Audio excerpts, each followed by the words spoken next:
Boa tarde, pessoal. Tudo bem? Estamos aqui com mais uma live falando sobre o TDAH, nosso quadro semanal. Meu filho tem TDAH e agora? Bibiane, seja bem-vinda. Bruna, seja bem-vinda. Vamos colocar aqui a nosso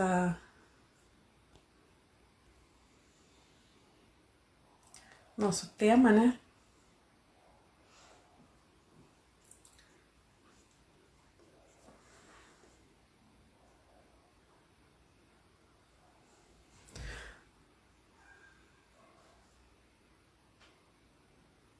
Hoje nós vamos falar sobre comorbidades no TDAH. Vou só fixar aqui o tema para as pessoas que forem entrando.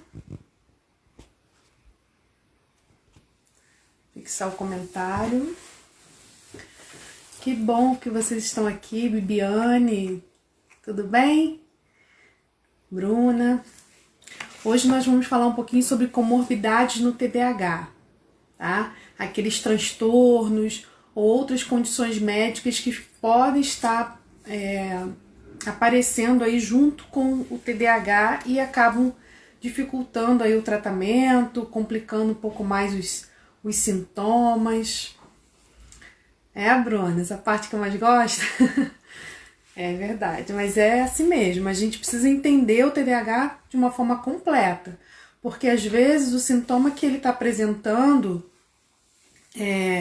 está sendo agravado não pelo TDAH em si, mas porque tem outros transtornos, outros problemas médicos aí, clínicos, que estão agravando isso. Então, a gente precisa investigar, tá? A gente tem duas situações em relação às comorbidades. Elas podem agravar o TDAH, os sintomas do TDAH, ou elas podem atrapalhar na hora do diagnóstico, porque às vezes o TDAH fica em segundo plano e não é diagnosticado por conta dessas outras condições. Ou então ele é diagnosticado e as outras condições não são diagnosticadas, né? Como, por exemplo, às vezes a criança ela tem autismo e tem TDAH. Às vezes ela é diagnosticada com autismo, mas o TDAH dela não é diagnosticado. E aí o tratamento de autismo não tem muito efeito. Por quê? Porque não está fazendo tratamento também do TDAH. Entendeu? Ou pode ter de uma outra forma. A criança tem TDAH e tem uma deficiência intelectual leve. Então, às vezes é detectado o TDAH, mas não é detectada a deficiência intelectual. Então, ela também vai ter dificuldade no tratamento porque não foi identificado essa comorbidade e não está sendo tratado também. Então, esse tema ele é muito importante porque a gente precisa entender que a criança ela não é só TDAH. A gente falou isso semana passada, né? A criança não é o rótulo do TDAH, ela é muito mais do que isso.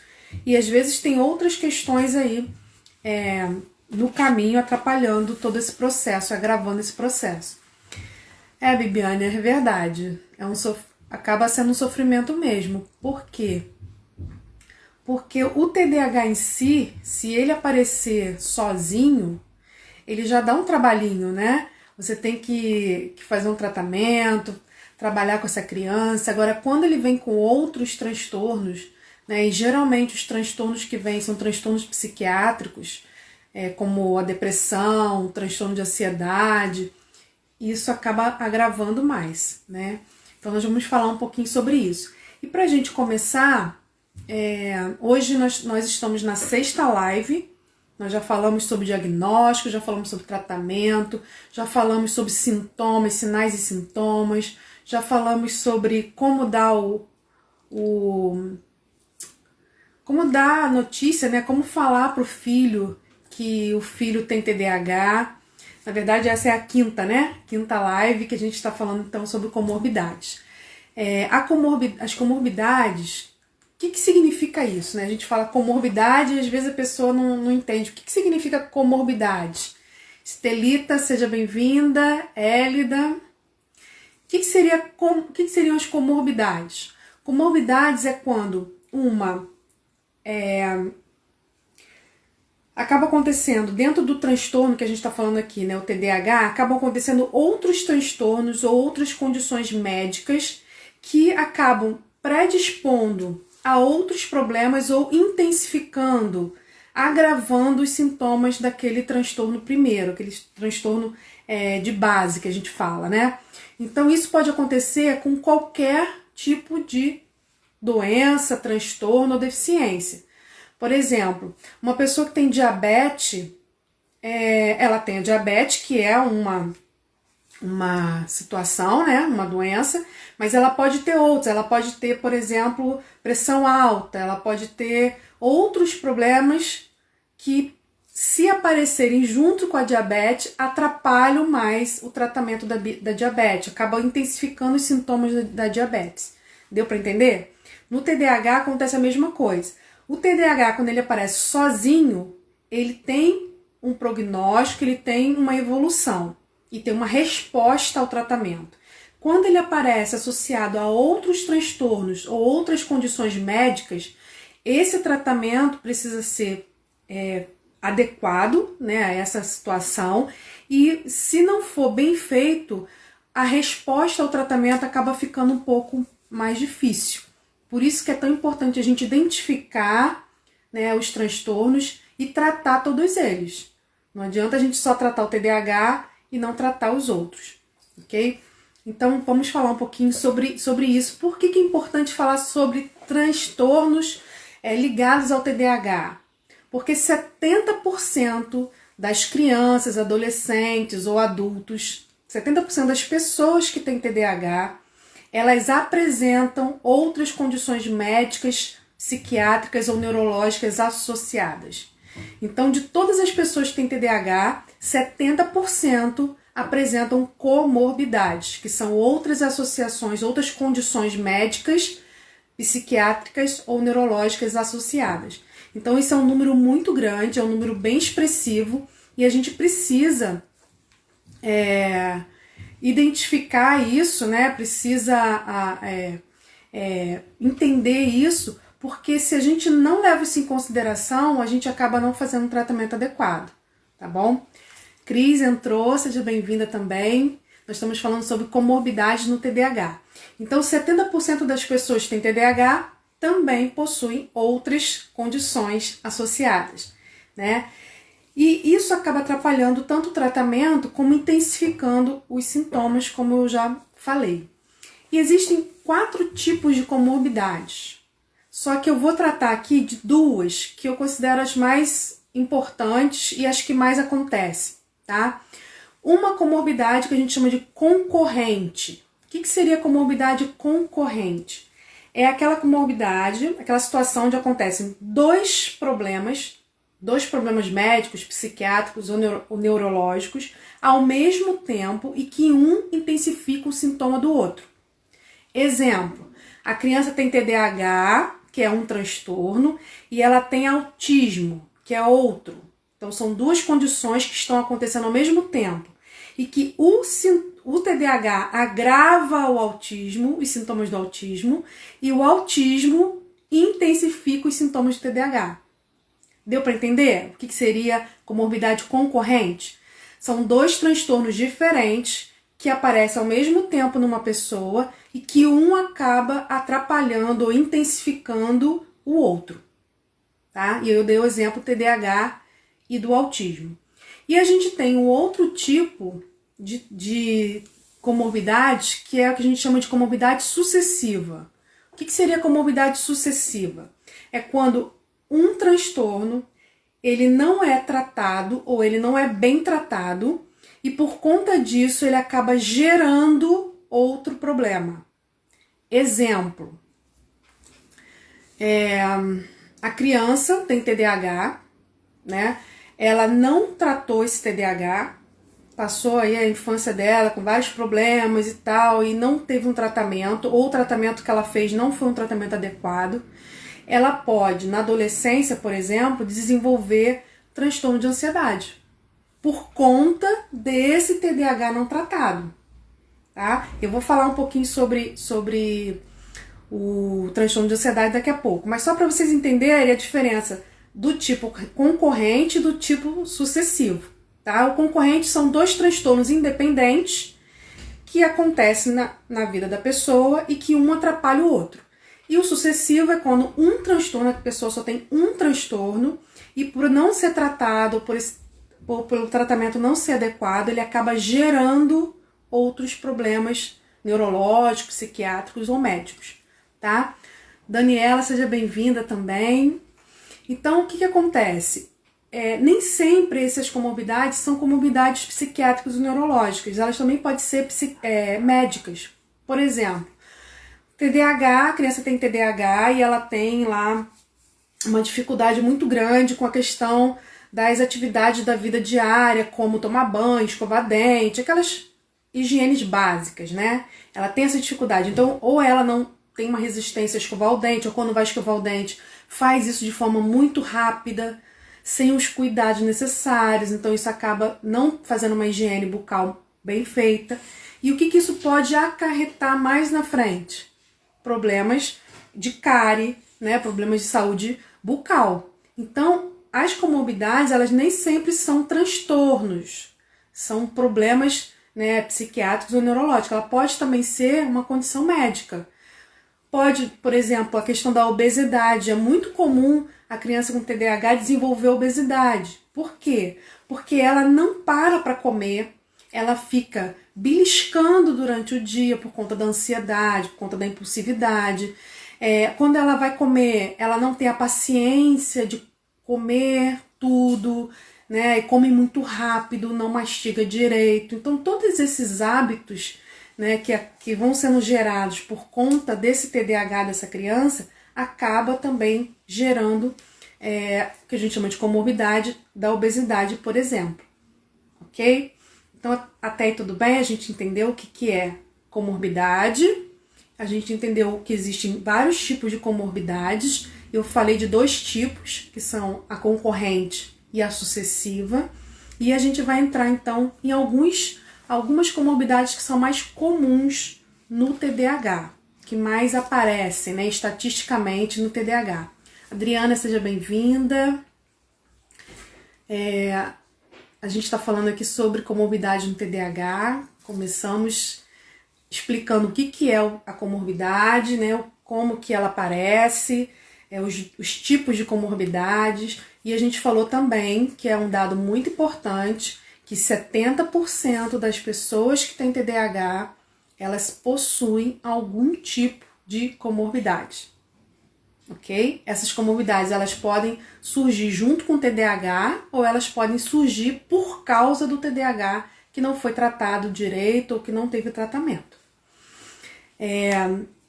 Eu vou passar aqui alguns dados estatísticos só para vocês terem uma noção, né, do quanto isso é importante a gente falar, né? A maior comorbidade, né, a comorbidade mais comum no TDAH,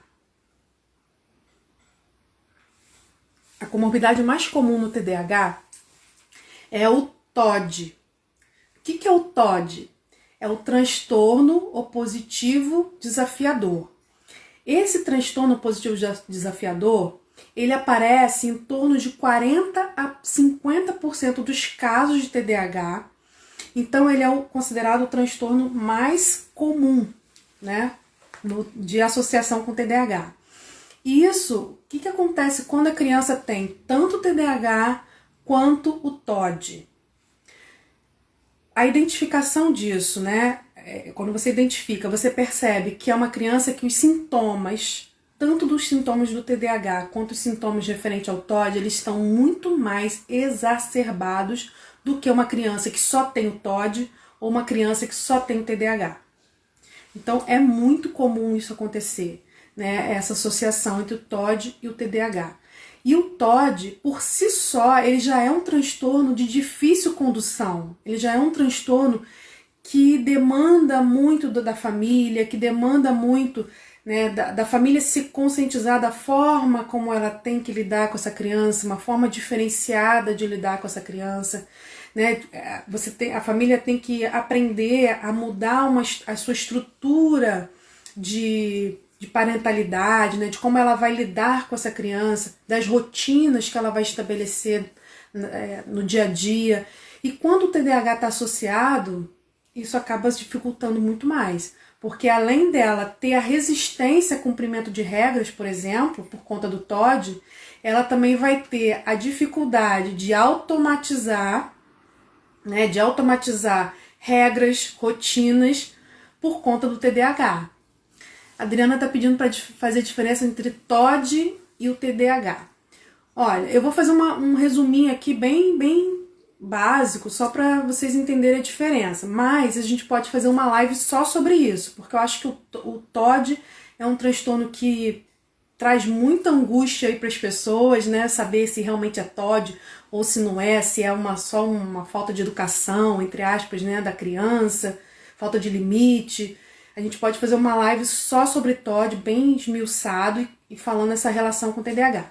Mas o TDAH, o que acontece no comportamento do TDAH? O TDAH geralmente ele não cumpre regras, né? Ou ele não realiza atividades rotineiras porque ele tem uma questão de dificuldade no processamento de regras, no processamento daquele passo a passo da regra. Então, ou ele esquece a regra, ou ele pode até se lembrar, mas ele não vai cumprir porque ele está fazendo algo que interessa mais para ele parar aquilo que ele está fazendo de bom, né, de legal, para fazer algo que ele não está afim. Para ele é difícil, estou falando internamente, ele se mobilizar para isso. Ou ele não cumpre as regras ou rotinas porque ele ainda não automatizou, quer dizer, não tornou aquelas regras, aquela rotina automático para que ele realize de forma natural. O TDAH tem dificuldade com isso. O TOD já é diferente, porque o TOD ele não cumpre regras, né, em alguns momentos, ou tem dificuldade com a rotina porque ele se opõe a isso. Ele sabe o que é para fazer, ele entende o que é para fazer, mas ele não quer fazer. Deu para entender, Adriana, a diferença? Do TDAH que ele não faz porque ele não lembra, porque ele não automatizou ainda o passo a passo da rotina, ele não internalizou ainda, ou ele está fazendo alguma coisa que ele está gostando muito, ele tem dificuldade de parar aquilo que ele está gostando para fazer algo que ele não está afim.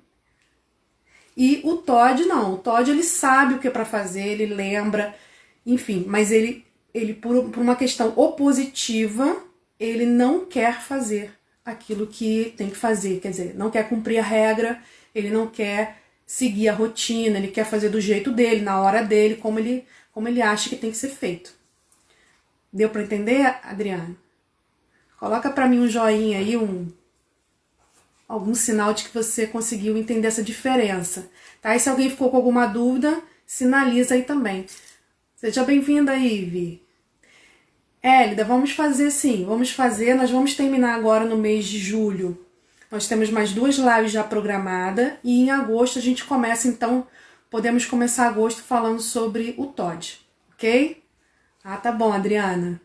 Então a gente pode começar agosto falando sobre o TOD, que eu acho que é um transtorno que vale muito a pena a gente conhecer um pouquinho mais, porque além dele estar muito associado com o TDAH, como eu falei, em 40%, 50% dos casos, ele também é um transtorno, independente do TDAH, ele é um transtorno que está aparecendo muito hoje em dia, está sendo falado muito, né? Então é importante a gente conhecer, até para a gente conseguir diferenciar o que é o TOD, o que é o TDAH, se os dois estão juntos ou não, porque às vezes acontece essa confusão, tá?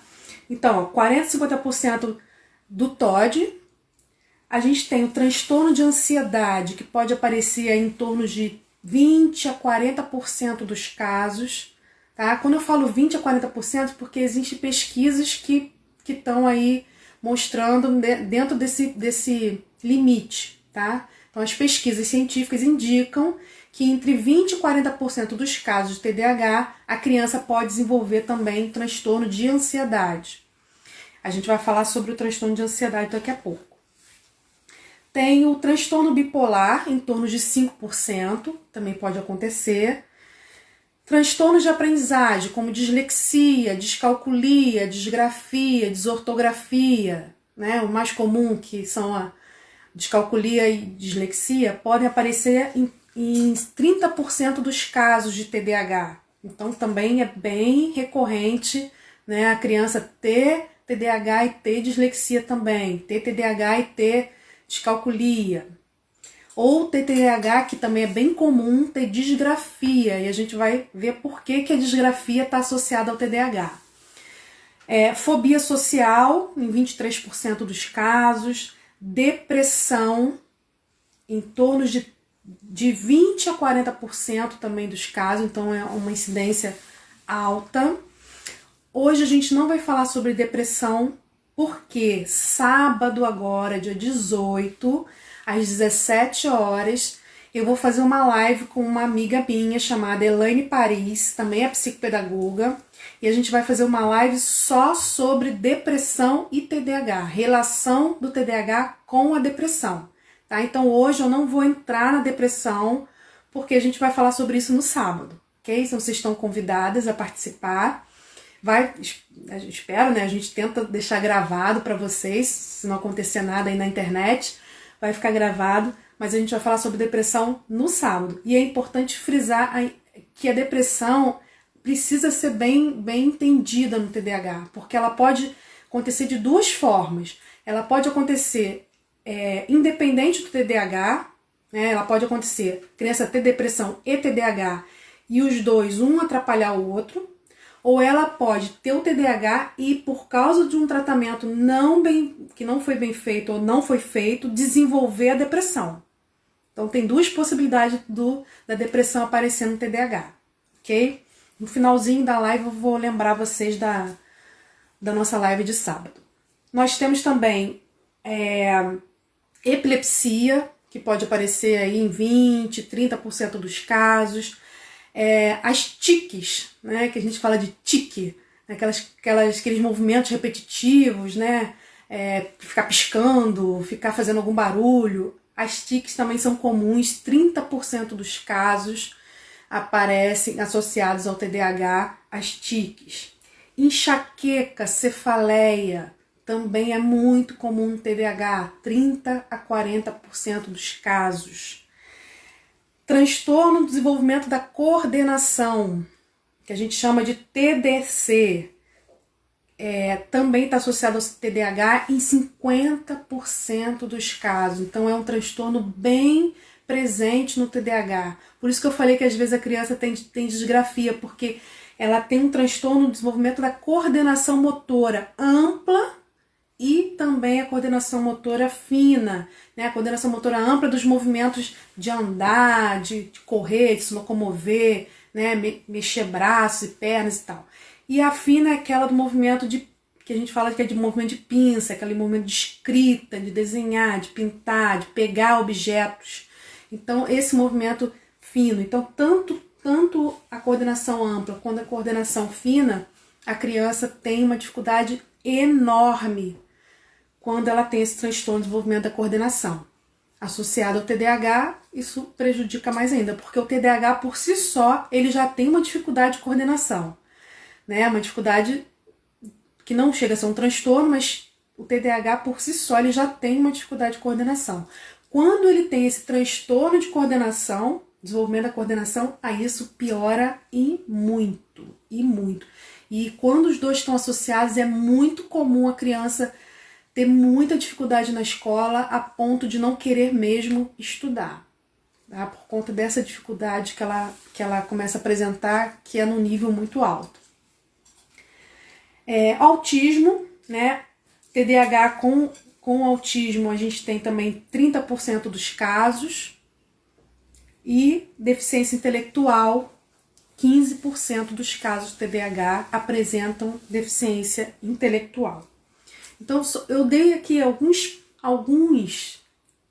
comorbidades que podem estar associadas ao TDAH. Existem outras, né? Eu citei algumas para que vocês entendam que é muito comum que a criança, quando ela tem TDAH, esse TDAH não esteja isolado, não esteja sozinho.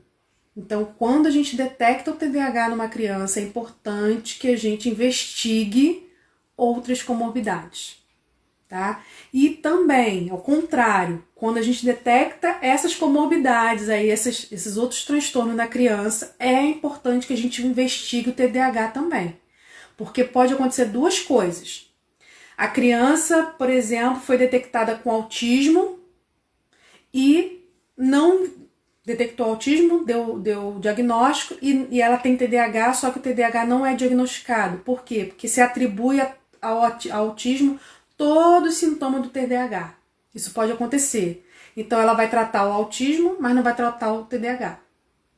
Ou pode acontecer o contrário, a criança tem TDAH e tem, por exemplo, deficiência intelectual leve. Ela é diagnosticada com TDAH, é tratada no TDAH, mas a deficiência intelectual leve não é identificada, então ela não trata. A criança vai evoluir no tratamento? Até um certo ponto, porque muitos do comportamento dela está sendo agravado pela deficiência intelectual.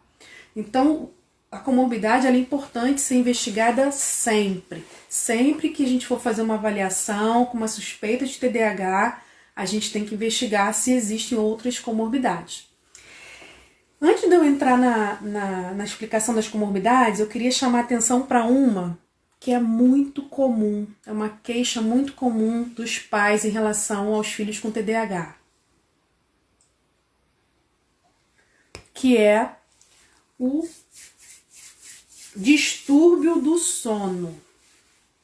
Quem aí tem filho com TDAH pode até confirmar aí se seu filho tem algum problema para dormir, algum problema durante o sono. Enfim, é uma queixa muito comum. Quando você vai atender os pais, que ele começa a contar aí como é que essa criança, quase sempre, se não for 100%, é quase 100% dos casos, né?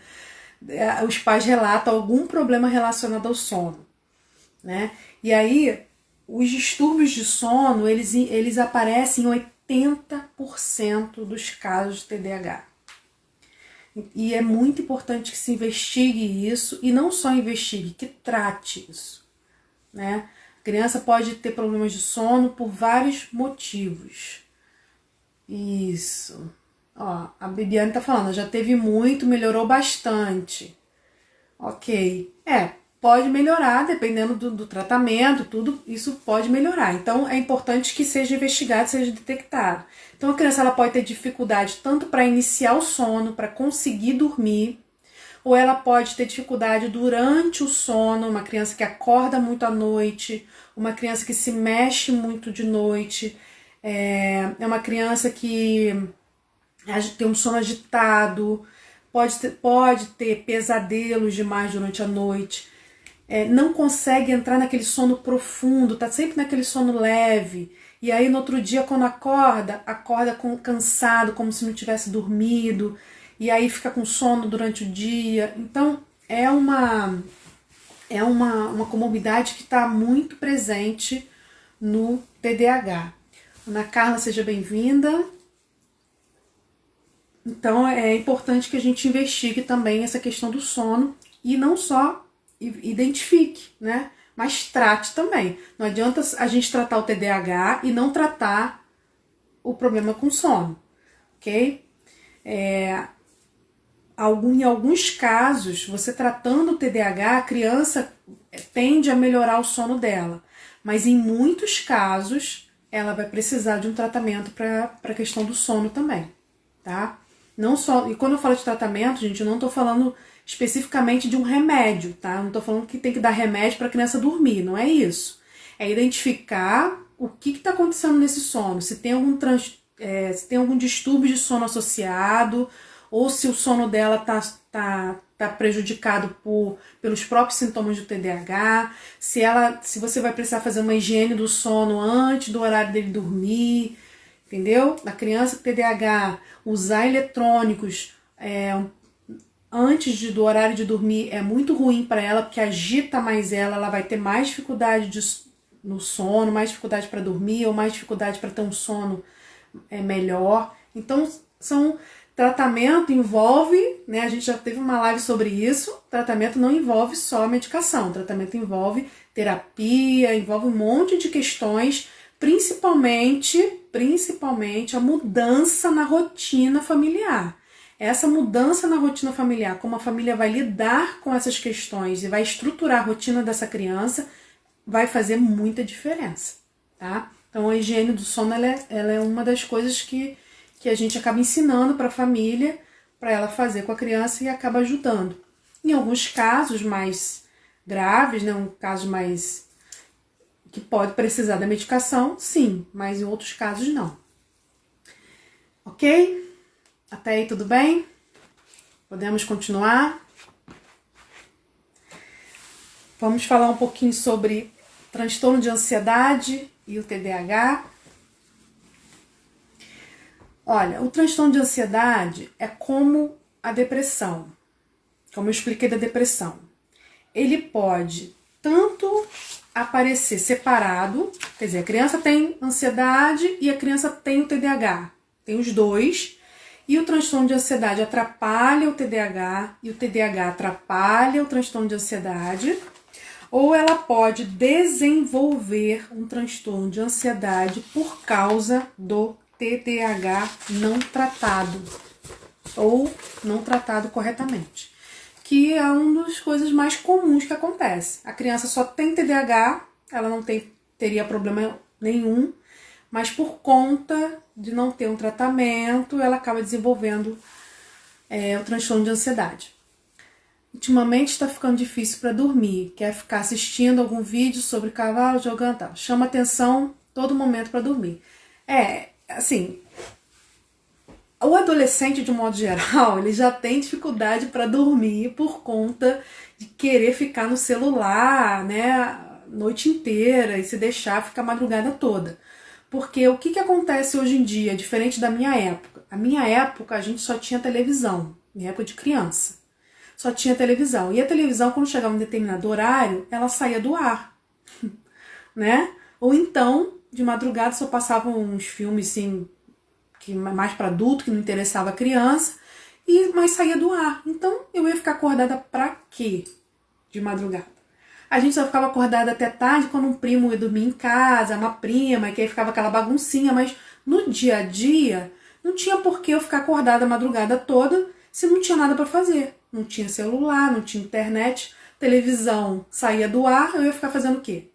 Hoje em dia não, hoje em dia o mundo gira 24 horas. As crianças, adolescentes têm possibilidade de ver coisas 24 horas. Se você acessar a televisão de madrugada tá passando desenho infantil. Então, tudo isso acaba atrapalhando também. Ok, Hélida, tudo bem, fica à vontade, tá? Vai ficar salva, depois você assiste o finalzinho. Obrigada aí pela sua presença. Então, hoje em dia fica 24 horas, então se deixar, eles querem ficar 24 horas também, porque tem coisas para fazer, né? Só que a gente sabe que o sono da noite, quando ele é perdido, a gente não recupera depois. A gente pode dormir o outro dia inteirinho, que esse sono da noite não recupera. Por quê? Porque é durante a noite que a gente libera vários hormônios e que a nossa memória processa todas as informações do dia e transporta as memórias de curto prazo para a memória de longo prazo. Então, durante o sono, né, a gente vai consolidando e armazenando de forma mais definitiva todas as informações que nós vivenciamos durante o dia, todos os nossos aprendizados, todas as nossas experiências, aquilo que é importante para a gente. Então, uma noite de sono perdida é muito prejudicial para a memória, para a atenção, né, daquela criança. E não só da criança, do adulto também. A gente sabe quando a gente perde uma noite de sono, como a gente fica no outro dia, né?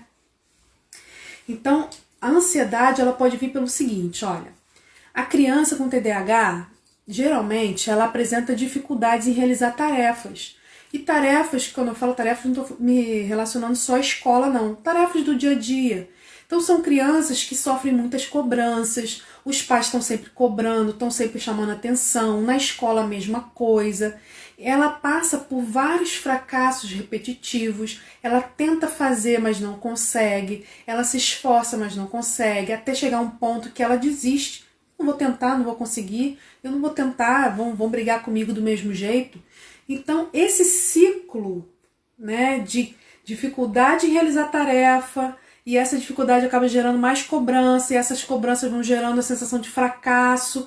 Esse ciclo vai gerando uma ansiedade na criança, uma ansiedade que o TDAH já tem uma ansiedade por natureza, mas quando isso fica exacerbado, acaba gerando não só essa ansiedade natural que o TDAH tem, que já é um nível um pouquinho mais alto que das outras crianças, mas pode acabar gerando um transtorno de ansiedade.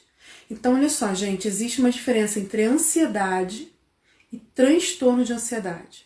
Assim como existe diferença em depressão e transtorno depressivo, tá? Mas depressão a gente vai falar no sábado, vamos deixar para depois. Mas qual a diferença de ansiedade para transtorno de ansiedade? Vou dar um exemplo de duas situações. Duas meninas estão estudando para fazer um vestibular para medicina. Ok, né? As duas estão apresentando sintomas de ansiedade. E eu tô lá atendendo as duas. As duas estão estudando para medicina, para fazer o Enem, as duas estão apresentando sintomas de ansiedade. Uma, ela está apresentando sintomas de ansiedade, por quê? Porque ela está com a expectativa de passar no Enem, porque ela quer muito passar, porque ela está estudando muito naquele ano, a carga de exigência de estudo dela, da rotina diária dela de estudo aumentou muito, ela deseja muito passar, porque ela não quer no ano seguinte ter que passar por todo esse estudo novamente. Então, e todo esse contexto daquele ano de preparação para o Enem, para que ela possa entrar na faculdade de medicina, está gerando uma ansiedade nela, ok? Se você trabalhar com essa pessoa, né, e se passar esse período de estudo para o Enem, ela simplesmente tende a voltar ao estado natural dela. Os sintomas tendem a desaparecer. Por quê? Porque os sintomas estão aparecendo por conta daquele contexto que está exigindo muito dela e ela está tendo dificuldade de lidar com todas essas emoções e toda essa exigência. Então ela está apresentando sintomas de ansiedade por conta daquela situação. Vamos pegar a outra pessoa. A outra pessoa também está vivenciando todo esse contexto, todo esse, né, essa exigência, essa ansiedade porque quer passar muito, tem muita expectativa e tal, mas ela também tem o TDAH. E o TDAH, vamos dizer que não está muito bem tratado ainda. Tá no processo de tratamento. E aí ela, além de ter o TDAH, que já dificulta porque ela não consegue ter o mesmo rendimento de estudo que as outras pessoas, que ela tem, para ela resolver uma questão, ela demora mais tempo do que o comum. Ela resolve uma questão de matemática, ela já está careca de estudar, mas quando ela vai resolver aquela questão, o passo a passo da resolução às vezes some da cabeça dela e ela fica nervosa com aquilo. Tudo isso é como se o TDAH pegasse aqueles sintomas de ansiedade, colocasse uma lupa e aumentasse. E isso pode acabar gerando um transtorno de ansiedade, que aí passa a ser uma condição, né, psiquiátrica que precisa de tratamento. E muitas vezes esse tratamento requer a questão do medicamento. Muitas vezes entra a medicação com a terapia. Tá? Não necessariamente todas as vezes, mas quando chega a ser um transtorno, acaba tendo a necessidade dessa medicação. Então, dentro do transtorno de ansiedade, a gente tem vários tipos de transtorno de ansiedade. Tá? Um exemplo, um tipo, né, de transtorno de ansiedade, a gente chama de ansiedade de separação. O que é ansiedade de separação? É aquela criança ou adolescente. Então, não necessariamente eu sou criança, eu estou atendendo uma adolescente, 13 anos, que está desenvolvendo transtorno de separação. Agora, estou investigando isso com a mãe, com a adolescente, que pode estar desenvolvendo transtorno de separação, que é a dificuldade que ela tem de se separar da mãe e do pai. Principalmente da mãe e do pai, que são as figuras mais próximas dela. Então, ela acaba desenvolvendo sintomas onde ela não consegue ficar muito tempo longe, não consegue ficar em lugares onde ela não tem a proteção e a segurança da mãe e do pai. Então, se ela estiver num ambiente onde tem estranhos, ou se ela estiver na escola, se ela estiver muito tempo fora, não consegue dormir na casa de ninguém, enfim, tem vários características que eu não vou entrar aqui em detalhe, porque não é o objetivo da live, mas só para vocês entenderem que essa criança acaba ficando tão dependente da mãe e do pai, por conta de que ela não consegue realizar as atividades, ela não consegue desenvolver as coisas de forma adequada, e a mãe e o pai, né, a família, acabam super protegendo, acabam fazendo tudo para ela, não desenvolvendo essa autonomia dela, que ela não consegue se separar dessa família. E ela começa a apresentar sintomas de ansiedade quando ela está longe. Né? Por quê? Porque ela se vê sozinha, ela se vê sem ninguém ali para amparar as dificuldades dela, para resolver os problemas que ela sozinha não consegue resolver. Então deu para entender que o TDAH, que não foi bem conduzido, não foi bem tratado, não foi bem bem tratado mesmo, bem conduzido, ele pode gerar um transtorno de ansiedade. Eu dei o exemplo aí da mãe que faz tudo pela criança, né? Tô citando a mãe, mas pode ser o pai também, tá? A família faz tudo pela criança, apara todas as dificuldades dela, resolve todos os problemas dela. Quando ela se vê sozinha, ela não consegue, ela pode desenvolver o transtorno de ansiedade de separação. 30% dos casos pode desenvolver esse transtorno, tá? Algumas fobias, né? 23% dos casos. Eu atendo uma paciente que ela tem TDAH, tá em processo de tratamento, mas ela já desenvolveu várias comorbidades. Ansiedade, tique, fobia. E é tão interessante que parece que do nada surge. Parece, tá, gente? Para os pais que não têm o entendimento, parece que assim, de repente a criança começou a ter fobia de entrar em lugar fechado. Daqui a pouco a criança começa a ter fobia de uma coisa, a criança começa com tique de piscar, daqui a pouco começa com tique de mexer com a boca, daqui a pouco começa com tique de puxar o cabelo. Cada hora é uma coisa vai mudando, os tiques vão mudando, as fobias vão mudando. Por quê? Porque não foi identificado qual é a causa e não foi tratado nem o tique, nem a fobia. Né, por conta desse TDAH também que não estava sendo tratado antes e que agora está começando a tratar. Transtorno de ansiedade generalizada, né, que a gente chama de TAG, em 40% dos casos. Então, o transtorno de ansiedade, ele é muito importante a gente falar porque ele é um transtorno muito comum, que aparece muito, né, muitas vezes na criança adolescente com TDAH, principalmente porque o TDAH não foi tratado ou não foi bem conduzido na vida dessa criança.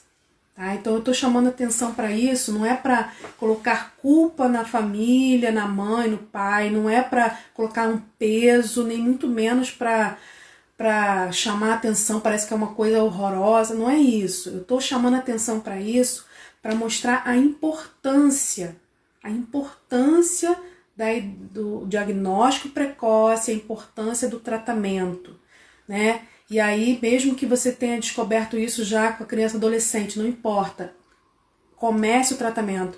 Mas eu identifiquei isso, já sou um jovem, já sou adulto, já estou com vários problemas já, porque minha vida inteira eu carreguei isso. Não tem problema, qualquer hora é a hora de começar o tratamento, qualquer hora é a hora de começar a se cuidar, né? Então, identificou, não basta só você identificar, você tem que tratar. Então eu quero chamar atenção para isso, porque essa semana, no dia 13, né, que foi segunda-feira, nós tivemos aí o Dia Internacional, o Dia Mundial de Conscientização do TDAH, foi dia 13 de julho. Então essa semana, nós estamos ainda nessa semana, né, de conscientização, e o meu papel aqui não é só informar, o meu papel aqui é conscientizar, né, pais, mães, tem várias psicopedagogas aqui também assistindo, conscientizar você que está assistindo da importância de se fazer um diagnóstico precoce e iniciar um tratamento de qualidade, um tratamento com embasamento científico, um tratamento que realmente vai fazer diferença na vida dessa criança. E as comorbidades, elas são importantes a gente investigar, porque elas podem atrapalhar o tratamento que a gente propõe para essa criança, elas podem intensificar os sintomas e elas podem aparecer também por conta desse tratamento mal conduzido. Tá? Então a minha intenção aqui não é colocar peso em você, que é mãe, pai, que está assistindo, mas conscientizar da importância de você buscar o tratamento adequado, né? Buscar profissionais, uma rede de apoio que possa te ajudar e que possa te orientar na melhor condução dessa criança para que ela consiga, né, viver a vida dela de forma funcional como todo mundo. Ela não tem, se o TDAH for bem tratado, for bem conduzido, ela vai viver a vida dela de uma forma tranquila, funcional e conquistando os sonhos, conquistando os desejos, né, os objetivos dela. Isso mesmo, Ana Carla, a desinformação acentua o preconceito, exatamente, né? Ainda, infelizmente, o TDAH, gente, deixa eu chamar atenção para isso, o TDAH é o transtorno infanto-juvenil, né? É o transtorno infanto-juvenil mais estudado no mundo e no Brasil. Se você for lá fazer uma pesquisa lá do qual o transtorno que é mais estudado, o TDAH é o transtorno mais estudado no mundo e também no Brasil. E mesmo assim, ainda existem pessoas que não acreditam que o TDAH existe, que acham que é uma bobagem, que é uma invenção, que é um exagero. A gente sabe que existem muitos diagnósticos equivocados, a gente sabe disso, infelizmente, pela falta de conhecimento e aprofundamento dos profissionais, a gente sabe, mas isso não invalida o transtorno. O transtorno é real, ele existe e ele não é frescura, ele não é preguiça, ele não é malandragem, ele realmente dificulta várias habilidades da criança que precisam ser trabalhadas para que ela consiga viver uma vida tranquila, conquistando aquilo que ela precisa conquistar na vida dela. Uma vida bem funcional, como qualquer outra criança, como qualquer outro adolescente, como qualquer outra pessoa.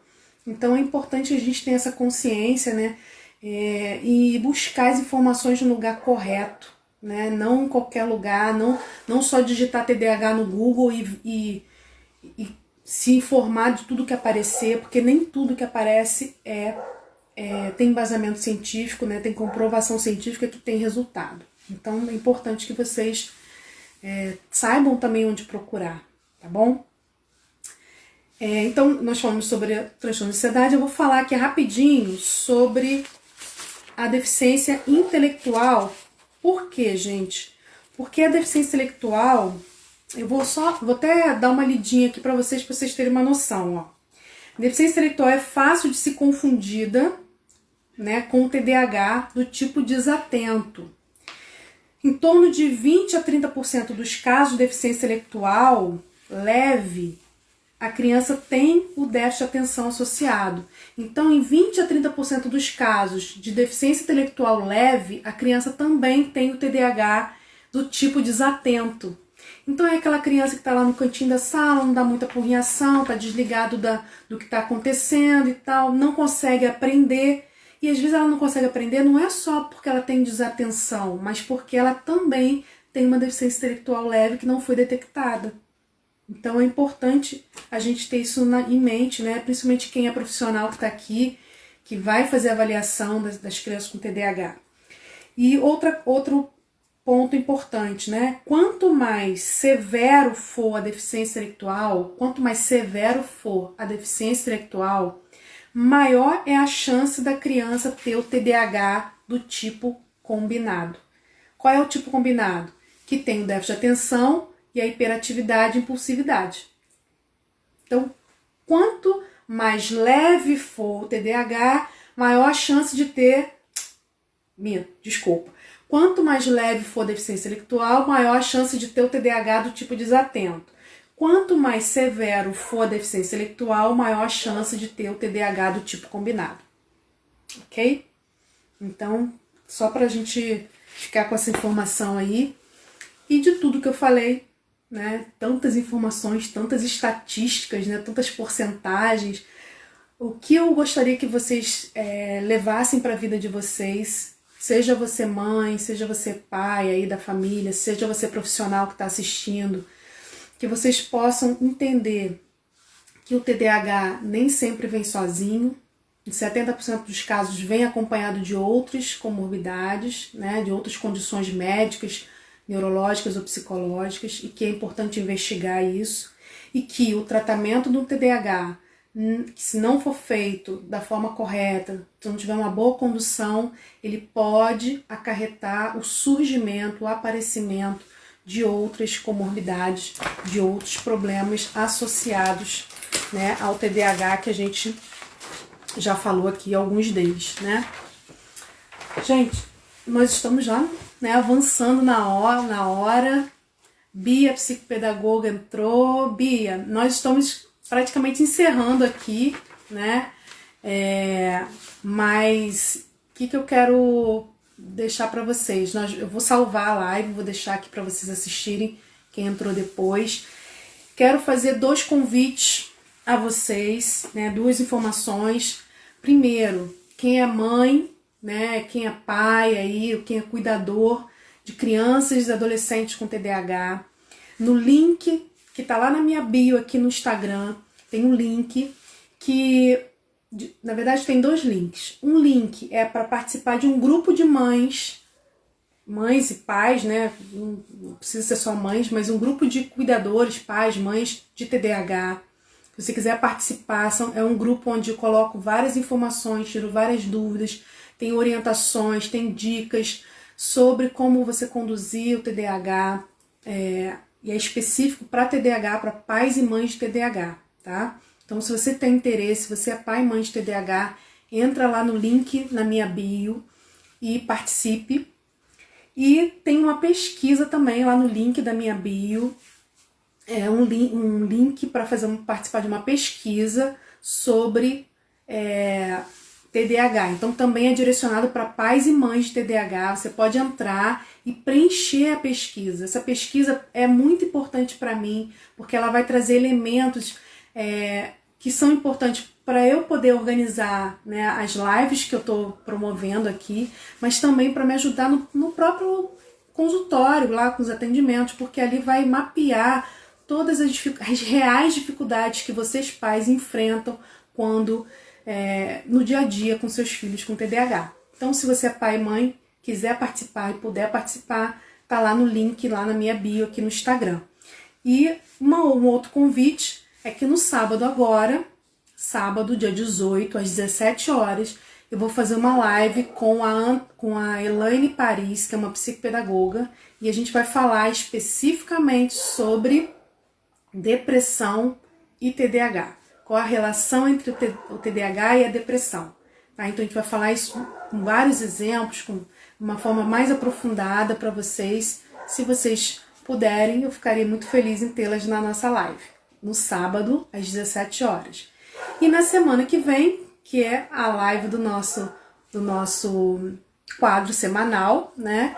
Nós vamos falar sobre um assunto muito importante, que é o seguinte: como identificar o TDAH no adulto? A gente vem falando de criança, adolescente, né? Mas semana que vem a gente vai falar do TDAH no adulto. Por que a gente vai falar de TDAH no adulto? Primeiro, porque é muito comum, a gente já falou várias vezes, que quando a criança tem TDAH, é muito comum que os pais também tenham TDAH. Ou o pai, ou a mãe, ou às vezes até os dois. É muito comum. Então, a live de semana que vem vai ajudar você, pai e mãe, a identificar se você também tem TDAH. E não foi descoberto, e não foi tratado. E que precisa ser descoberto, que precisa ser tratado. Ok? E também vai ajudar, né, outras pessoas que não têm filhos com TDAH, né, mas que possam fazer essa autoavaliação.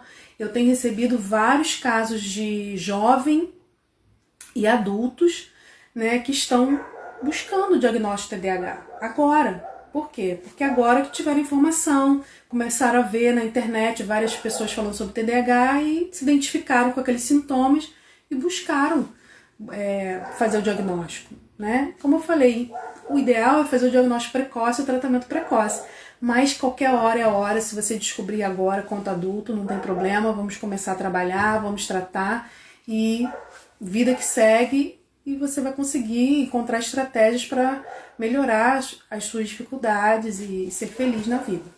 tá bom? Então, espero que vocês tenham gostado. Se tiver mais alguma pergunta que vocês não colocaram aqui, que surgiu durante a semana, manda no meu direct que eu respondo para vocês.